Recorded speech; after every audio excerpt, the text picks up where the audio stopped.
7:29 p.m. Tuesday, September 23rd, and this is the Podly Weekly After Dark. Welcome, everybody. A little bit of a delay on the old Podly. No AM Podly for you guys. Funny enough, as I was recording this, we are a full 12 hours from the last attempt that I did to record this. I tried to do it at 7:30 a.m., and for some reason, the recording did not go through. I recorded it, closed my laptop, went to work, trying to upload it, and what was there wasn't usable. So here we are doing a makeup session. None, actually probably will be for the better. I've had the entire day. I've been caffeinated several times over. It's after dark, so there's a high chance that we're going to get into some deeper things. We're going to talk about things a little bit more intently than I would in the morning when I'm trying to get off to work. So consider this a special, because I'm trying to keep up with the old regularly scheduled programming for the Podly. And if you're just listening for the very first time, the Podly Weekly is a episode I'm trying to make happen every Tuesday, every week of the fantasy football season for the DVFFL. We also have our sister or brother podcast, depending on how you want to look at it, Wilson Time and Gabi Talks, which will be coming out this week for the first time for this season. So very stoked to see who Mitch has on as a special guest. As always, been loving all the content from Wilson Time, loving the new graphics, loving the new intro. It's always good to hear those guys, and I feel like we're getting different ranges of success. You know, we have Dill 3-0, or not 3-0, but 2-1. Sorry, Dill, got ahead of myself. We have Christian, who is 1-2, and then we have Tanner, who is 0-3. So you're getting the entire tiered spectrum. You have a tier 1 team, or tier 2 team, and tier 3 team. So that's quite nice. So I appreciate the fact that Wilson Time is covering all of those bases. As for covering our bases today, we will step through the week 4 nut report, and then we'll go right into our segment. So without further ado, because I do have quite a bit to talk about today, let's go into the week 4 nut report. We will start with the tiers, and then as always, we will go through every single little bit. If there's anything interesting, I will bring it up. But as we go through the tiers, this will be an opportunity for me to talk about the week that was for some of these teams. A lot of the recaps of the foolishness of some managers, the unfortunate nature and the unluck of some managers as well. And I think at this stage, as I alluded to last week, week 4 is the permutations of records are now the crossroads of crossroaded multiple times now. We are not just on a 1 to 2, it's not a 2 option path. It's not a 3 option path. We're at like 4 or 5 option path. And every single week we progress. We all will crossroad into our own separate destinations. Essentially, we started on the highway and now we are effectively on the, there is a known trail, and eventually we will all be blazing our own trails as we progress through this hike of a fantasy football season. That is going to create some interesting tidbits. I think that this is the week that people start to really feel the shit hit the fan, so to speak. I think teams that start looking down the barrel of, a 46% chance of making the playoffs, which is anyone who is 1-2, will start to feel like, hey, I need to correct this really quickly. Or, hey, I haven't scored over 100 points yet. Clearly the team is showing me their cruising altitude, so I need to fix that. And I think the struggle in the early parts of the season is very much like trying to balance when is the time to go on pulling on trade-off, a big trade that kind of changes the game and the landscape for a team, and when is it just to have one more week of patience. And it's always a struggle that everyone's going to be dealing with, but more intently now because you feel like you have enough evidence under your belt to say, hey, this isn't working for me. This team isn't working. I'm 1-2, and I think it's time for me to make a big change. And then you make that change, and then you suddenly realize you were only in a brief window, and circumstance is what was holding you back. There's a lot of things to step through in the early part of the season that's a lot different than stepping through in week 8 and week 10 sort of thing. Early part of the season, some of these players are still treating the first couple of weeks like it's a preseason game, like they're still getting warmed up. The offenses are not in sync.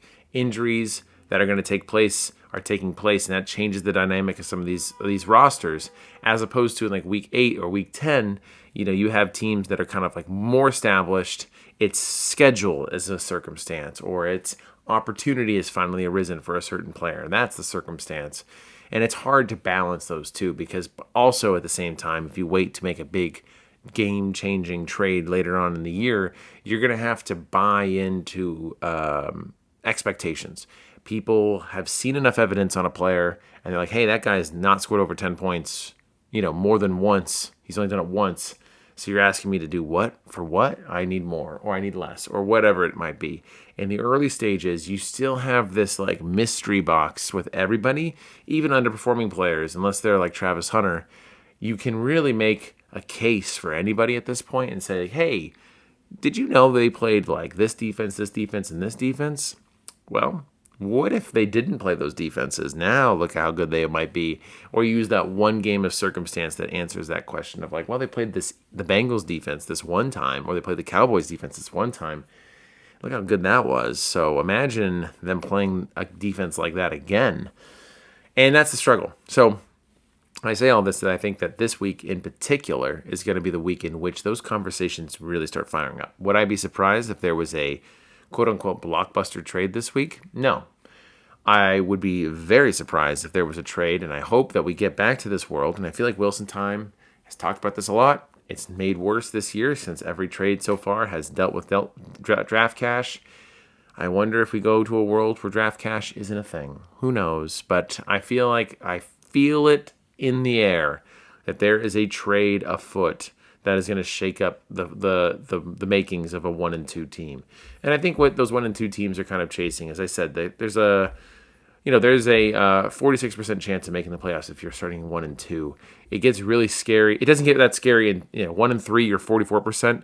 It's when you go 1-4, it drops to 20%. And at that point, the season is starting to look a little lost. So I do say for anyone who is 1-2 and they're thinking, man, the time is now, you still kind of have one more game. If you lose it, you're fine. 1-3, you're 44% chance. We've had 41 teams do that. 18 of those teams made the playoffs. You'll take those odds.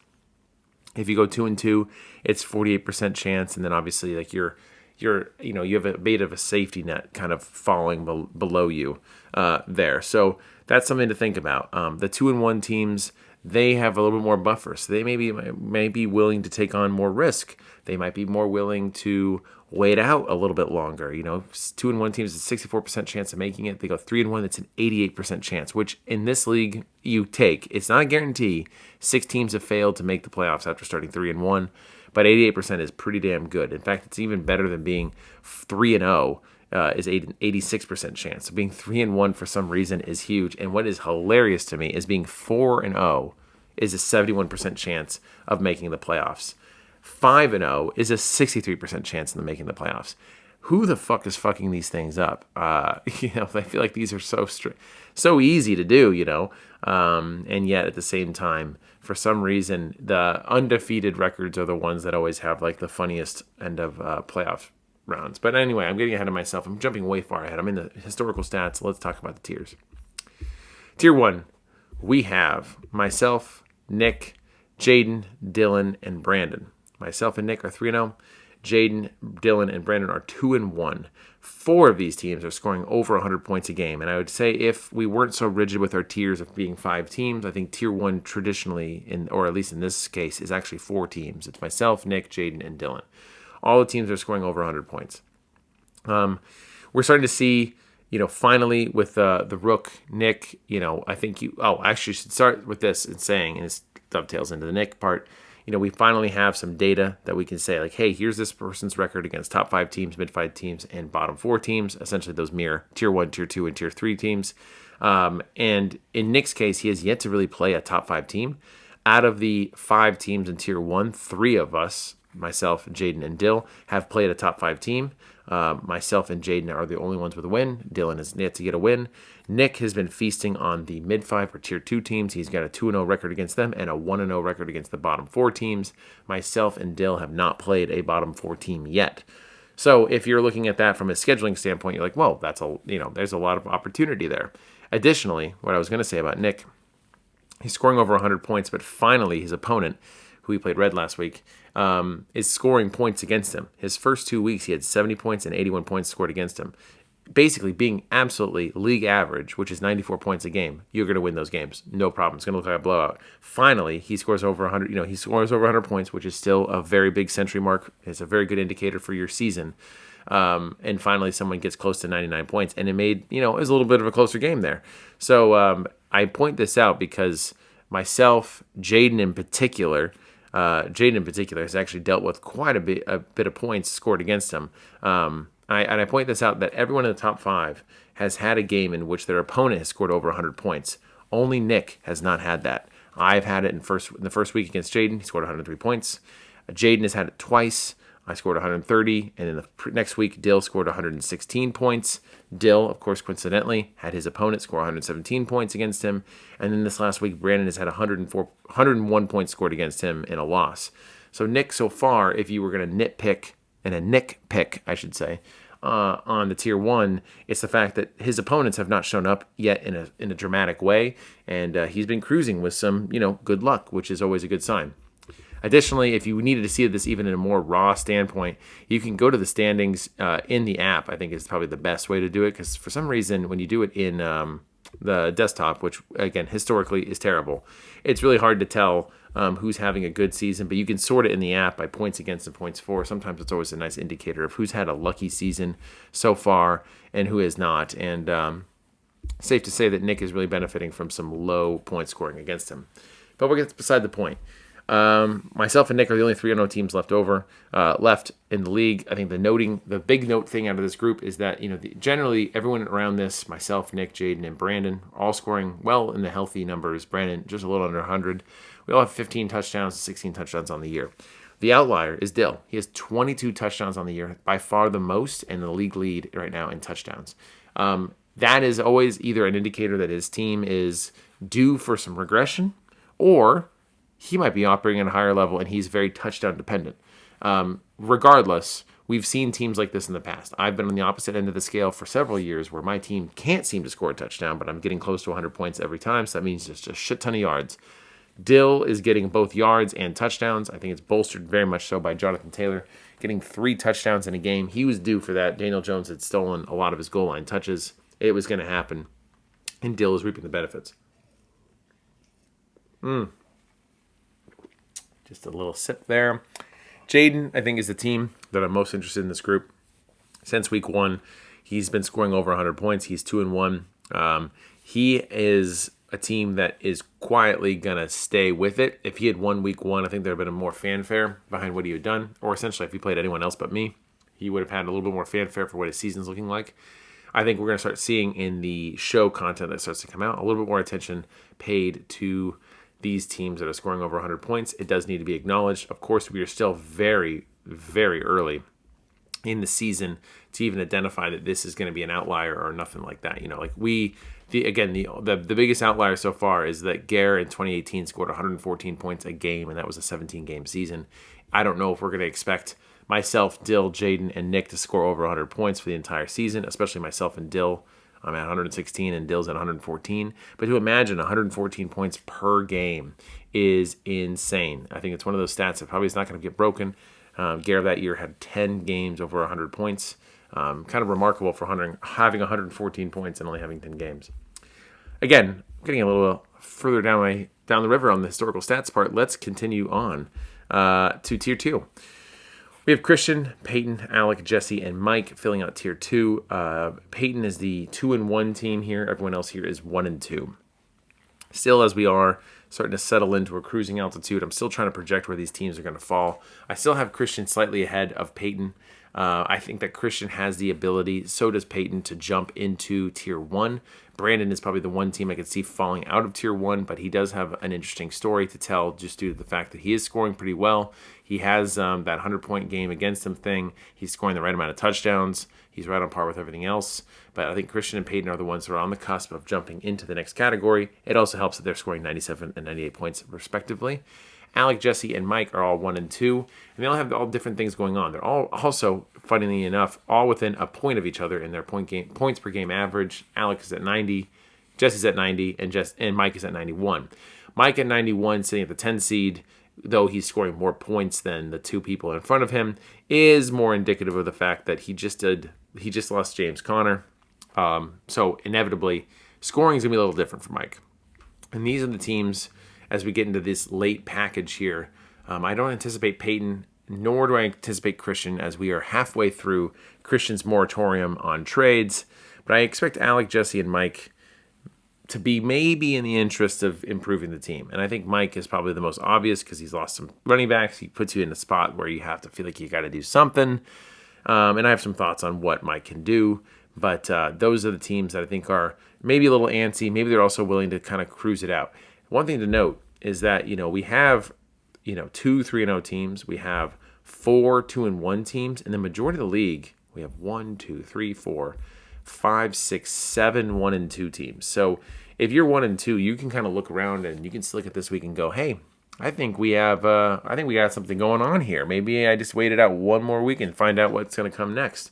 I can totally see that as a option, as a viable option. But we'll see. I think also to note within looking at schedules, Christian, Jesse, and Mike have mirrored schedules of top 5 and bottom 4. They have yet to play each other. Essentially, they've not played a mid-5 team. All 3 of those teams are 0-2 against the top 5, and all 3 of those teams have their 1 win against the bottom 4 team. Hard to indicate what's going to happen there. Peyton in this group is the only one who has a win against the mid-5 team, or essentially his peers, and he's got a loss against the bottom 4, and he's got a win against the bottom 4. Alec is the only one who has played all 3 tiers and lost to the top tiers and only won against the bottom tier. So still early to say, but that's the early returns on strength of schedule. Obviously, many, many more things to come. And finally, tier 3. We have Cal, Mitch, Cody, and Tanner. Cal is at 90 points per game. Everyone else in this tier, Mitch, Cody, and Tanner, are sub 80. Let that sink in for 1 second as I take a sip.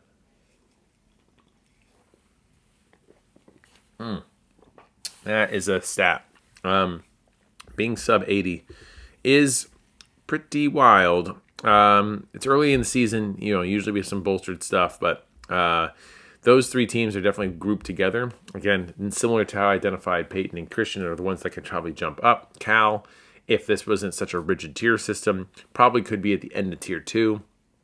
He is probably one of those teams that can jump up.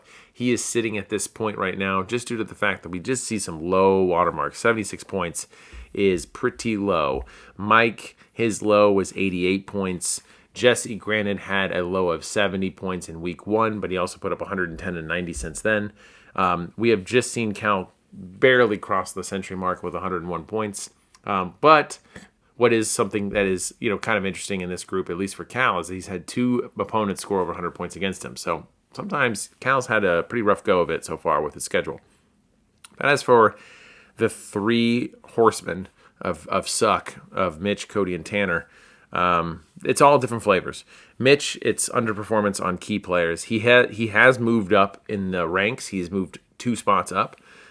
He has jumped Cody here, but his players are underperforming in ways that aren't great. Positively, though, Mitch is slowly climbing in points per game, from 63 points the first week, 81, and now 91. So maybe there's marketable improvement, and if that's a line graph, that line graph is pointing up. So that's something to look forward to.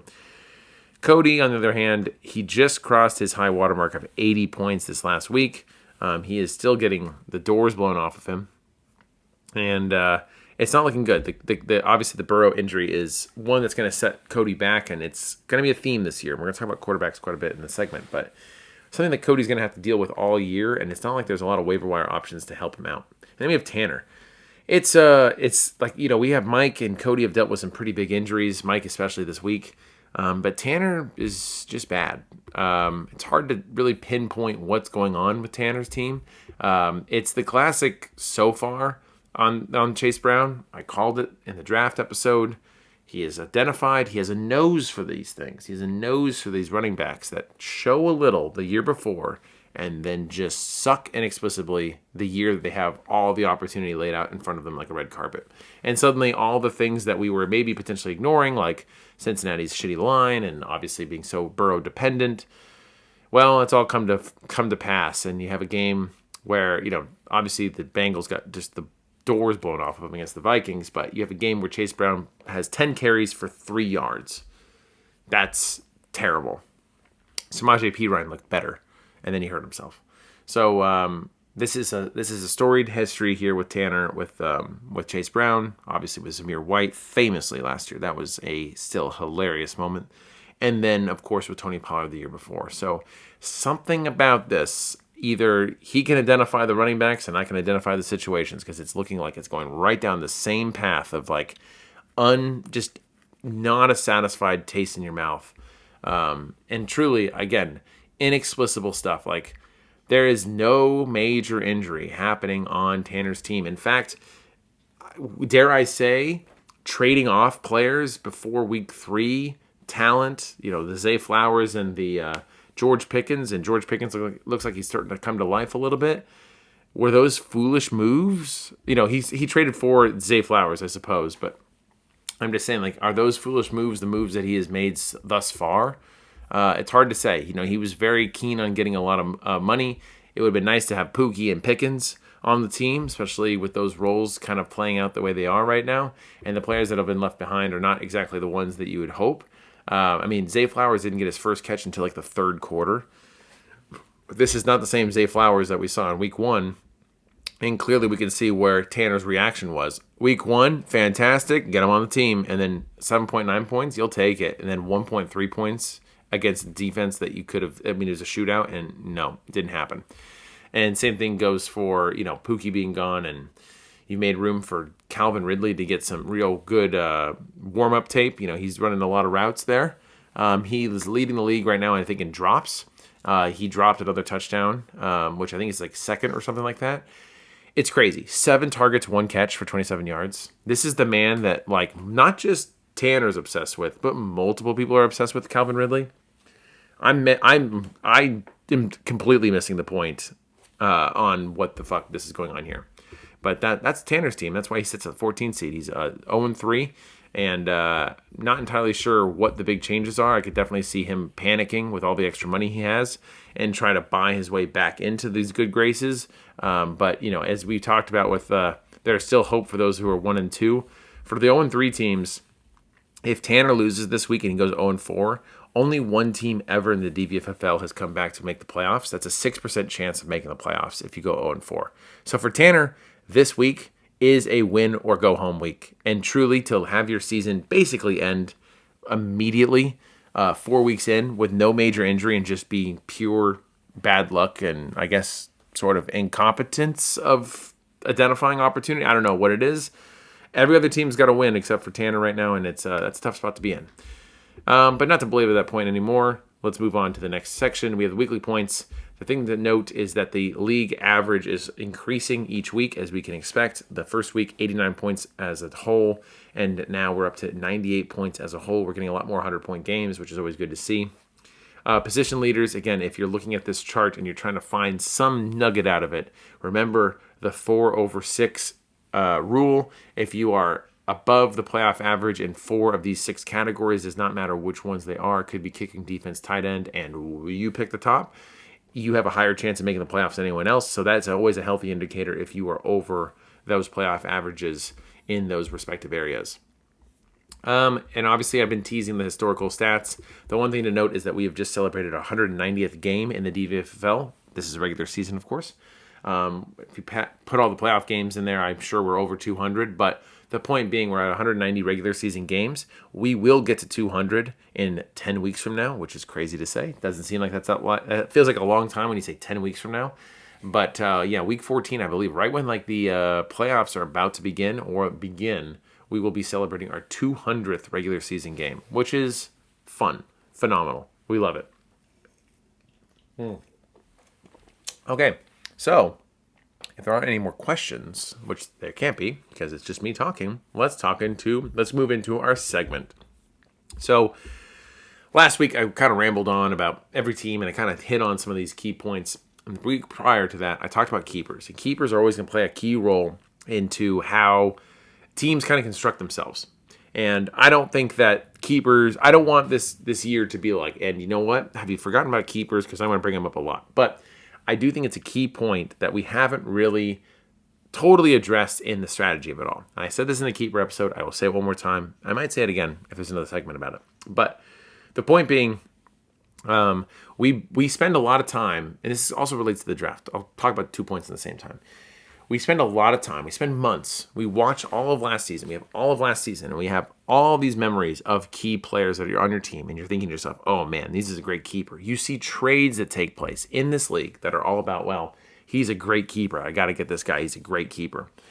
And then you realize suddenly that like once the season starts, that keeper's real value starts to come to life, and it blossoms or it wilts in front of you. And then we never collectively as a league really think about it ever again. And I think it's an unfortunate thing because in a lot of ways, when you're in the draft, which the draft is not where you win or lose your fantasy football league, but it can definitely set you up for a winning path or a losing path. It puts you in the right direction. But we build our teams based on the keeper that we have on our squad. This year in particular, every single person had a keeper indicator. So if every person on the squad has an indicator, has a keeper, and they have, let's say, a tight end, like a key position, or a quarterback, or a running back, they're building their team adjacent to that keeper, which means the team itself is kind of centered around the keeper. In a weird way, it's something that we're going to have to talk about a lot. And how I deem it is X factors. These are X factors. Now, all the teams I'm going to talk about today don't all have keeper X factors, but a vast majority of them do. And that's based on the fact that the team's construction is based on the success of said keeper X factor. That was supposed to be a / X factor. So when thinking about this, that's something that I think is a mistake in our league that we have not focused enough on. We built our teams around these people, these keepers. Why don't we talk about it more? The other thing that's also dangerous around this time of year is that we have months of data, months of tape. You have all these fantasy experts, if you believe in those or not, all these people who've watched tape, you've watched it yourself, you've seen the last season, you have all this research all going in to the season, all to help you inform your draft. You get 1 week of results, and it is hilarious to me how bad the fantasy industry really is, in the sense that like you have 1 week where after week 1 we have articles coming out like who to drop after week 1. I'm like, it's been 1 week. Unless the player's hurt or not, all that is doing in my mind is when we say, hey, we got to drop this guy, that's signaling to me that the entire industry as a whole is a complete sham, because you just spent the last 6 months pumping up all the research on this particular guy. And then after 1 week of results, which could have various circumstances, weather, opponent, opportunity, practice time, all these sort of things, that the entire industry is like, yep, and collectively, we dropped this guy. A great example is like Ollie Gordon. Didn't play well, didn't play at all, whatever. The whole fucking offseason was like, pump up Ollie Gordon. And I've used him a lot as an example. I think he's kind of the perfect like hype beast, or, Bill, but at least Ollie Gordon's done nothing now, he's doing something. And with Ollie Gordon, it's like, hey, he's bad. You can drop him. He's good. You can drop him now. We realize that maybe Achane's more important. And then after 2 weeks later, you see Ollie Gordon actually has a role on the team. So does the entire fantasy community then out itself as non-experts and say like, oh shit, actually all that months of research we just did is actually completely bullshit. You can just do whatever the fuck you want. You should drop that guy. It just makes you question why we should snap to it. And the real answer is the fact that the fantasy community, especially with all those shows and all those articles, they just want click. If you already have a week 1 drop candidate article, I mean, if anyone's following that advice, shame on you, because it's only been 1 week. Why would you throw out all this knowledge prior to that? We're now at the point where it's been 3 weeks, obviously in week 4, you could start to finally make some conclusions. I think this is the safest amount of time to be like, okay, that's just not going to happen for this guy. And that's to be fair, but at least you gave it some time. You gave it almost an incomplete month to think about it and to look at it. And now you're going to see probably some teams that are going to be like, you know what, this guy isn't happening. Blah, blah, blah, blah, blah. Anyway, I found a tangent. It's Podly After Dark. It's the Podly Nightly. So let's talk about X factors. So these are players that are key performers for their teams. Oftentimes they're going to be keepers. They don't always be this, but it does kind of lead into my narrative. And if this particular player plays well, the team plays well. And if this particular player plays bad, well, coincidentally, the team plays bad. So we're going to start from the very bottom, and we're going to work our way to the very top. Because I don't think you guys really want to know what my X factor is until the very end. So I allow you guys to have that opportunity to skip ahead if you want to cut to your stuff. And you can skip me at the very end. But I bet you don't want to, because you want to know what a 2-time champion has to say about an X factor and, scoring over 100 points and 3-0 and all sorts of stuff like that in my own tier. You know the drill. Okay, so Our first team, obviously Tanner. Perfect dovetail. So Tanner, his X factor, no surprise. Chase Brown. Chase Brown's best game was in game 1. He had 11 points. Tanner's best game was, coincidentally, week 1. That's pretty funny. So the world in which Tanner can get through this with Chase Brown comes to fold in two ways. One is that the team reorientates itself as a complete running team, which it probably can't do because it doesn't have the line to do so. So Chase Brown's going to be subjected to whatever bad defense they play. And if he has a bad defense, maybe Chase Brown does well. If it's a good defense, maybe Chase Brown sucks. It is concerning, if I'm Tanner, to see Samaje Perine and Taj Brooks play a role in it, but it was a blowout, so maybe you tell yourself that's not a big deal. But Chase Brown is going to be basically the biggest indicator for Tanner. Without Chase Brown, the team itself isn't particularly good. He is meant to be kind of the RB1. Genty has his own problems, and my only anecdote I will say on Genty, fuck the Raiders, is the fact that you spent, as a Raider organization, you spent a top 10 pick on a running back, which, historically speaking, not a good idea. But you spent a top 10 pick on the running back, and now this said running back, generational, since Bijan Robinson, the next guy, and we all agree there, he looks fantastic, he is good, he is a good player. But for some reason, this particular generational running back can't play third downs, can't play 2-minute drills. We have to put in Dylan Lobby, or we have to put in fucking Zamir White, the guy that lost his opportunity, and they apparently are a little bit better in pass protection. They're a little bit better in third downs. They're a little bit better in 2-minute drills. What? I'm missing the point on what that means. And if that's the case, in that we have this generational quarterback, or generational running back that is supposed to be, top 6 pick in the draft, and he can't play third downs, then why the fuck did you waste a pick on that? Is the line that bad he can't do anything? I think that's the answer.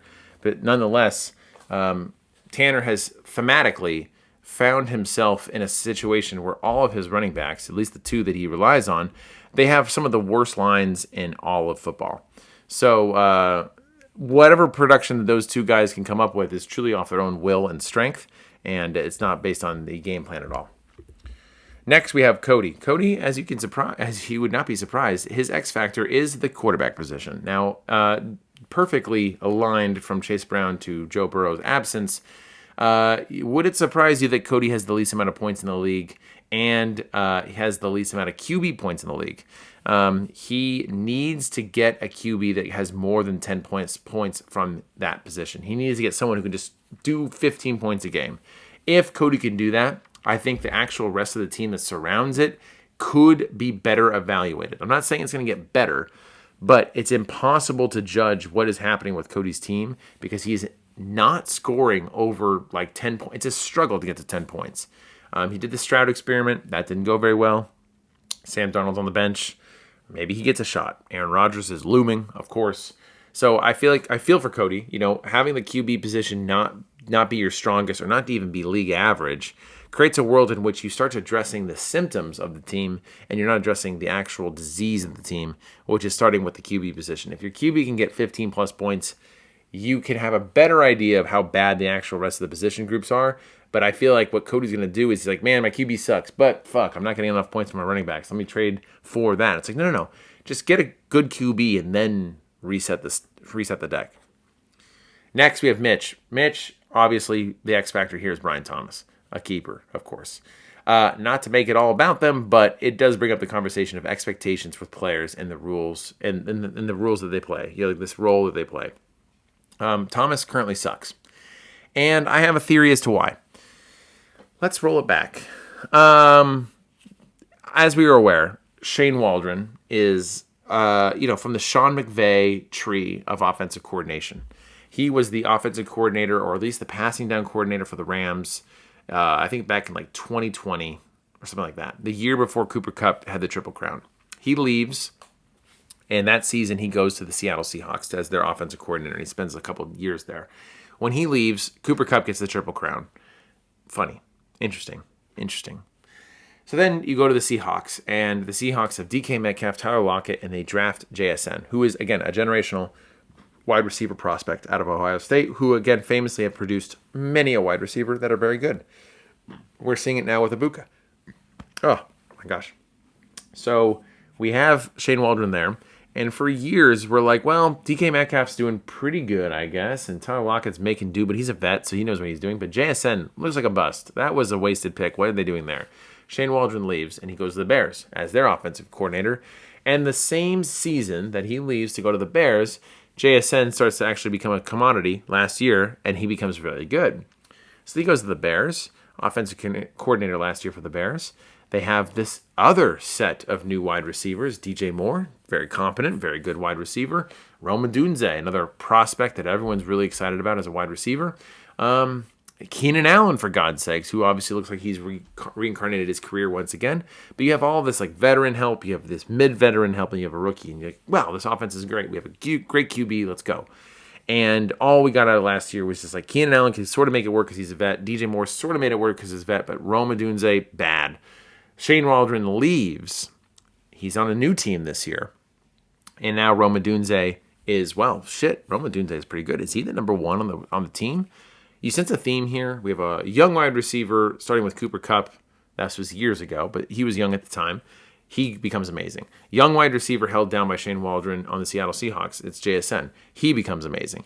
Young wide receiver on the Chicago Bears of all teams. Shane Waldron leaves. He becomes amazing. So now you wonder, where is Shane Waldron? Where in the world is Carmen Sandiego? And he is the passing game coordinator for the Jacksonville Jaguars. And would it be any surprise to anybody why Brian Thomas sucks? Why why Travis Hunter sucks? Why Trevor Lawrence sucks? Could it possibly be that Shane Waldron has ruined yet another passing offense with yet another young, promising wide receiver? I'm not saying that's all the answers, but it's the only answer that kind of makes sense to me. Now, granted, BTJ is not necessarily catching the ball with full gumption.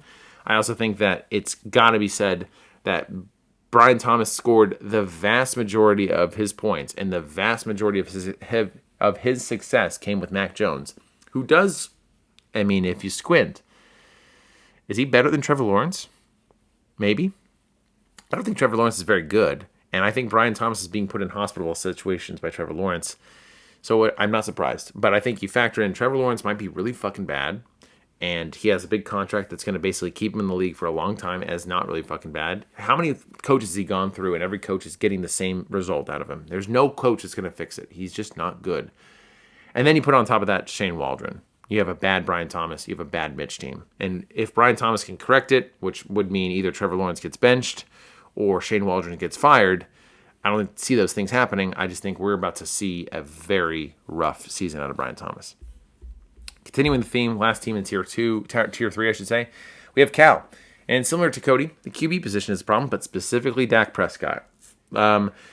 Again, you have to have, and I'm going to be early on this season, and there's some seasons that it really fucking matters, and I think this season it's really going to matter. You've got to have a QB that is startable, that at least averages 19 points per game. That is playoff average. You can get away with even 15 points a game. But you got to do better than 8.7 points per game, which is currently what Cal is averaging from his QB position. 8.7 points a game. He is now on his third starting quarterback. We've obviously started Trevor Lawrence, stupid. Then we started Justin Fields, hurt. And now we had Dak Prescott last week. Dak Prescott continues on, and I think he's the option. It makes sense. He looks good. Justin Fields looked good against a bad Steelers defense. And then he got concussed, and it's hard to tell from there. But Dak Prescott has looked good, regardless.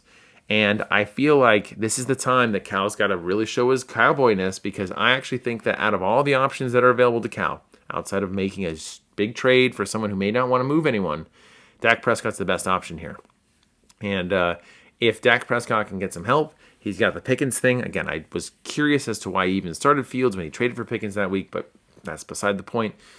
Dak Prescott can be the secret here for Cal. If he starts to actually play the way the eye test is saying, and if Cal actually plays him on the games that are actually almost every game, we might see a better version of Cal's team, and we're going to see a better version of Dak Prescott.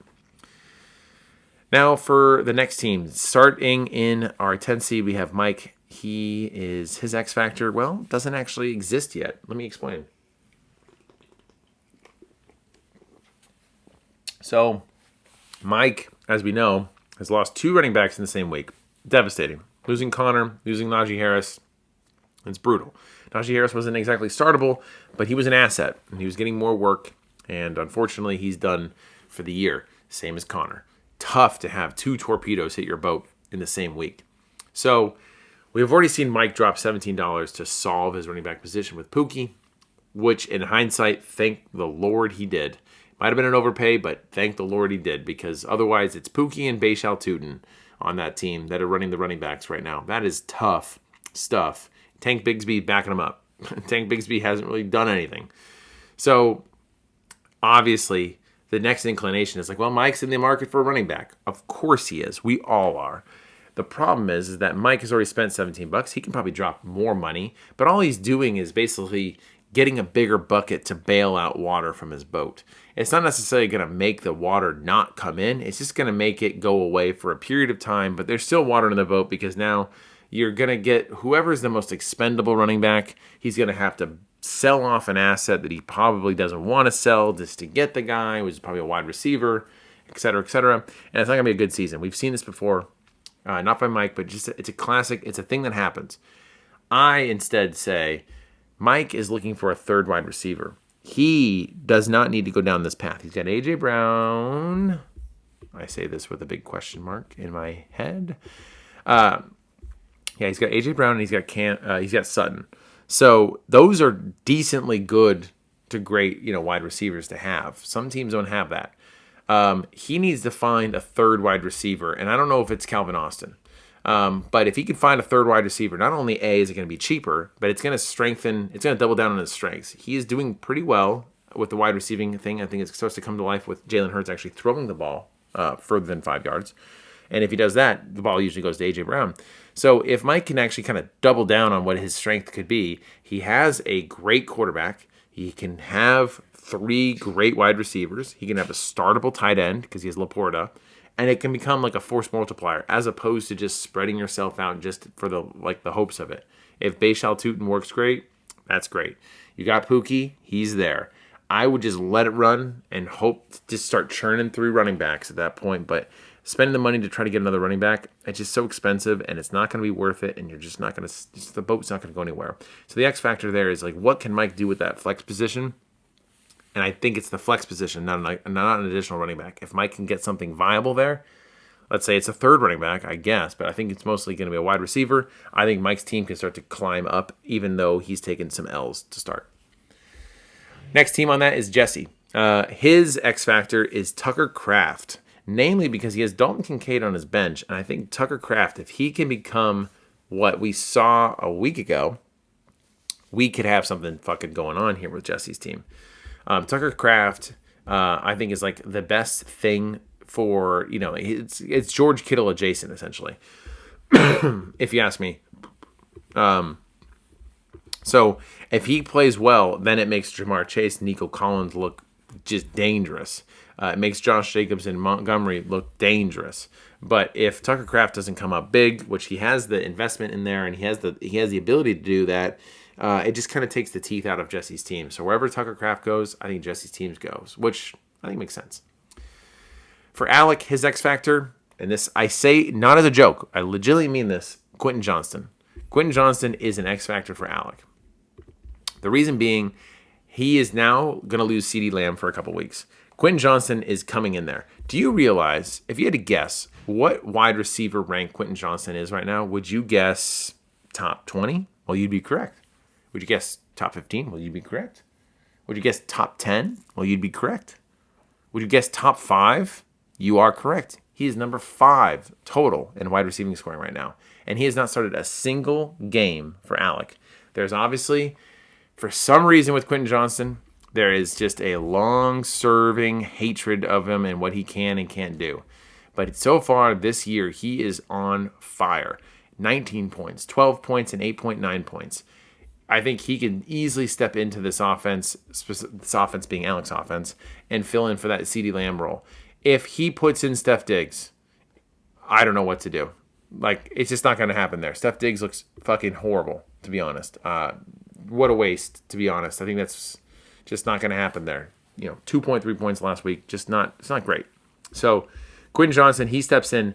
He's a big X factor for the fact that he can cover CeeDee Lamb, but I also think he could play a role as your third starter, and you don't have to worry about playing like the likes of, you have J.K. Dobbins. You can kind of play the best matchup there between your running backs with Chuba and Kyron Williams. You can trade away one of those guys if you want to. I just think there's a lot of options, and Quentin Johnson unlocks that for you. Next team on there is Peyton. Peyton, his biggest X factor is not a player itself. It's him. He's the player. It's his decision-making. Again, he has sets himself up every single year to have a deep team, which is always good to have. But for some reason, like Peyton's team is just barely, like we want a deep team was a clear starter, but if you had to stop, if you didn't have to start that person, you had to start someone else on your bench, you'd be comfortable. Peyton finds a way to find the players that are like, he's 19th or he's 20th. Like they're right next to each other. So any given week, you're like, oh, fuck, who do I start? And that's going to make it so hard. And he does it again with his QBs right now. He's got Drake May and he's got Bo Nix. They kind of do the same thing. They're kind of on inept offenses that kind of have hope. And you kind of have some hope that they can rush.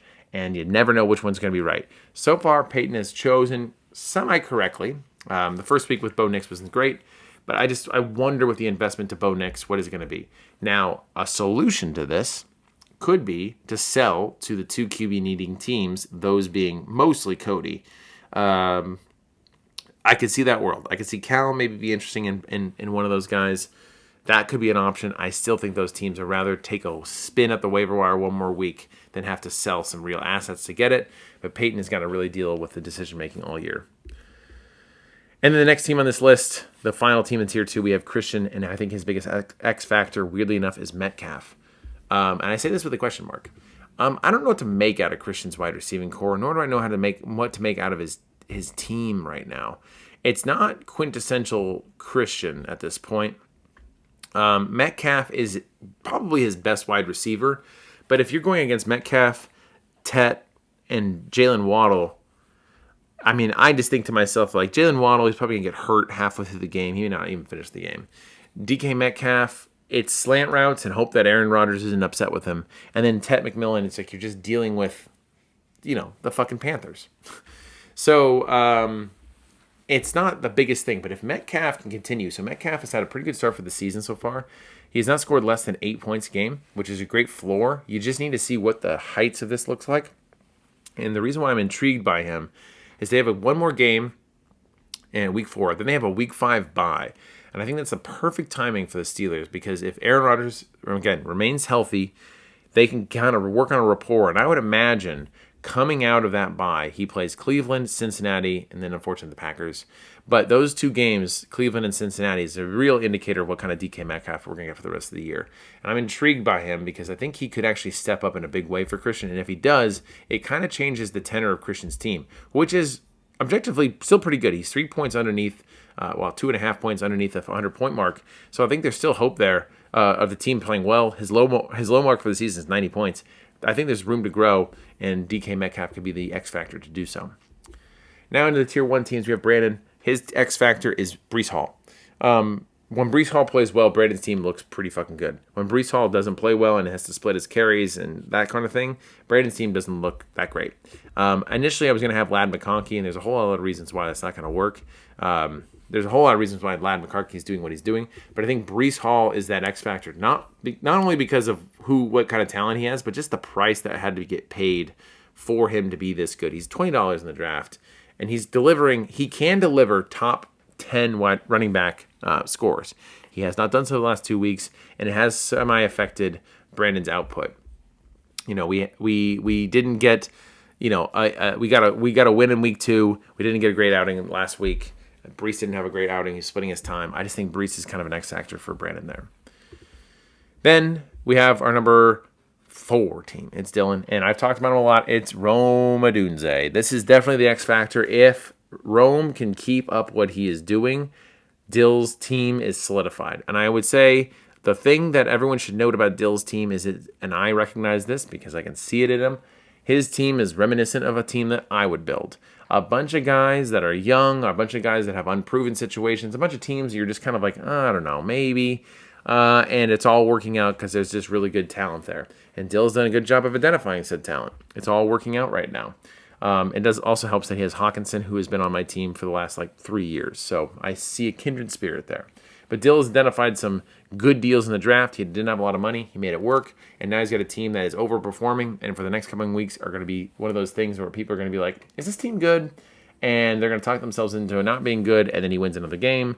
And you're like, oh, is this team good? And eventually we're going to get to that point. And the band leader, or the ringleader of all that, is Rome Odunze. Rome Odunze continues to score what he's doing and be the number one that we all thought he was, or at least I thought he was last year. And he's going to be incredible. It's going to be amazing. And if Rome Odunze starts to underperform, or DJ Moore starts to take back more of that role as the number one, well, I don't know what Dill's team's going to look like. But so far, we haven't seen the lull yet, and Dill's team has been playing well. Next, two more teams after this. Jaden, ironically, is Jaden Daniels, another keeper here. Didn't play last week, was hurt the previous week, looked fine in week 1. Jaden Daniels is not so far delivering the value that Jaden is needing, but Jaden is performing regardless of the lack of value that Jaden Daniels is not providing. So if Jaden Daniels starts to provide what we saw last year, this team that Jaden has that's scoring 108 points per game, third most in the league, could even score more points from there. That's pretty terrifying, especially as a team like myself who has to play him again later in the year. I don't want to see that. So Jaden is really kind of coming to life here. If Jaden Daniels starts to come even more into the fold, hopefully this injury doesn't hold him back any further. There's a lot to come there, but I think Jaden and Jaden Daniels are kindred spirits, and that's what he has to worry about. Second to last team, we have Nick, his X Factor, also his keeper, Brock Bowers. Haven't seen a Brock Bowers game really yet. Again, similar to Jaden, he is performing regardless without them. But once we see a Brock Bowers game come to life, what does that do for the chemistry of Nick's team? That's the big question that I have, at least around Nick's team, is that it's performing really well, great deals, still relying on Caleb Williams and Jordan Love as his rotation at QBs, which on paper, from last year's Volage, not great. But Brock Bowers, again, arguably probably the most exciting tight end for all of us. Better QB, bad running game. You'd think this would be more.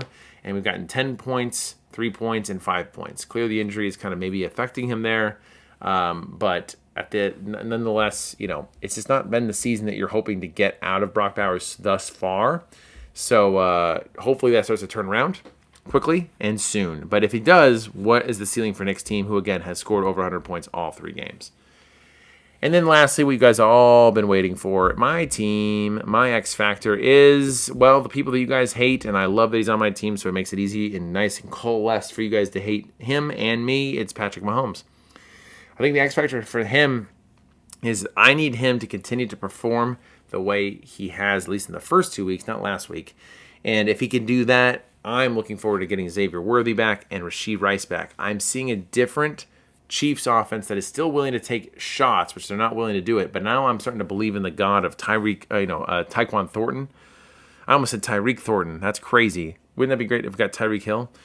Still hoping for that as well. But I think the upside of Mahomes is still to be there. He's not, if he keeps the running up, he's taking deep shots. I like to see that. And his value is going to change from where it sits now and what's going to be in week 6 when Rashee Rice comes back. It's even the moment that, that Worthy comes back and is hopefully to 90 or 95% strength.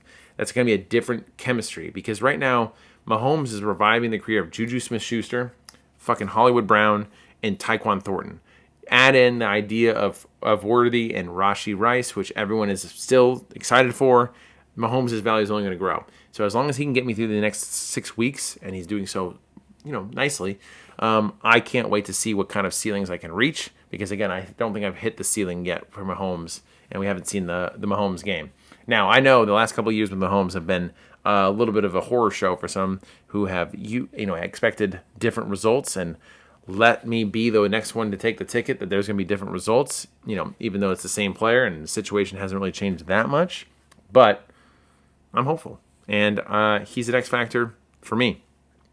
So that is everything. That is the X Factors for the week. Again, talked about the keepers, that playing a big role, talking about how these players can affect your wins and losses all by their own performances, which is very important.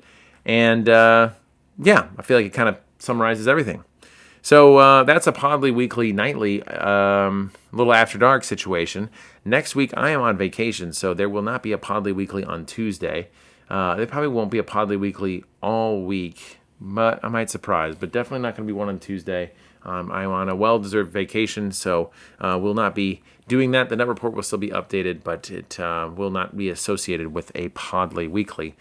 As for everything else, cannot wait to see Wilson Time. Cannot wait to see Gabi Talks as that premieres this week. It better premiere this week, Mitch.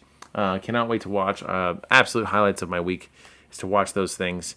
So thank you guys for listening. Thank you guys for making content. And remember, DVFFL, it's bad for your health.